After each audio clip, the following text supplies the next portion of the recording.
So, feeling nyo ba para makapagbigay ka ng opinion sa anything, kailangan ba qualified ka or expert ka? If discussion, like podcast, ganun, I don't think so. Kasi ano lang siya parang open discussion lang naman siya Pagka, pag opinions lang siya Pagka meron kang mga kiniklaim na, like, example, mga studies or anything like that, kaya mas magandang refer ka dun sa source material. Hindi mo rin kailangan maging expert, pero at least meron kang basis na yung sinasabi mo is galing sa isang credible na source material. Yun lang sa akin. So, pwede mo pa rin silang i-discuss. Pwede mo pa rin silang i-review. Hindi, para sa akin, hindi mo kailangan ng qualified na expert. As long kasi na naintindihan mo yung field na pinag-uusapan mo. Kasi at the same time is, ano yung baseline ng expert? Ng ganun. Naalala nyo yung nangyari sa COVID. Facebook, dinismiss niya yung mga experts. Dami nilang binan na ganun. So, ano yung... Kailangan i-quantify kung ano ibig sabihin ng expert. Ano ba yung expert na yun? True. So, yan based to sa, sa gaming sa news. Pero paano pag kayo pinag-uusapan? Mga topics like finance, health, law.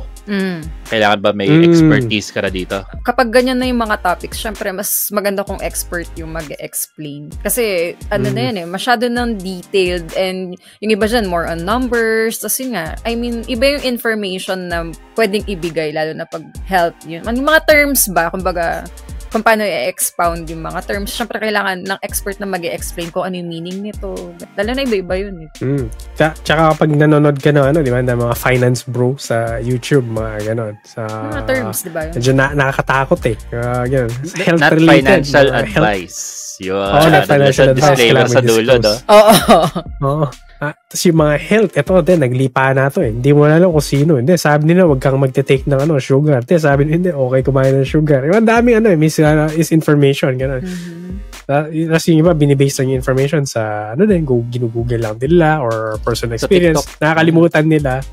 Nakakalimutan nila na iba-iba ang biology ng bawat tao. So, medyo nakakatakot i-take information. Pagdating sa law, nanonood ako ng mga, yung mga YouTube na mga mismong lawmakers para maintindihan ko lalo kung ano yung in regards sa information na yun. Kalimutan ko yung yung pinapad ko YouTube channel, yung bumibisita siya sa Pilipinas, na na inaatake ni Hasan, nakalimutan ko yung pangalan ng Sino ba to? Lawtuber na yun. Si Legal Mindset? Yes, Legal Mindset. Yun mo yan. Tsaka nung kasing yung for example, nung pinalabas yung Amber Heard versus Johnny Depp, lawyers yung mga pinapanood ko ng mga ganun doon. Yeah.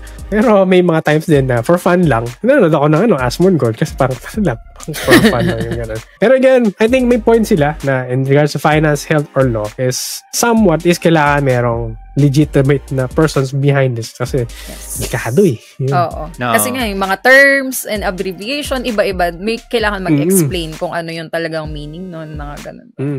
Or, again, if hindi ka naman expert pagdating sa finance, health, or law na yan, meron kang source na pinagagalingan na legit pagdating dito. Na binabasa mo or in-explain mo sa tao yung dito. Yeah. Yun.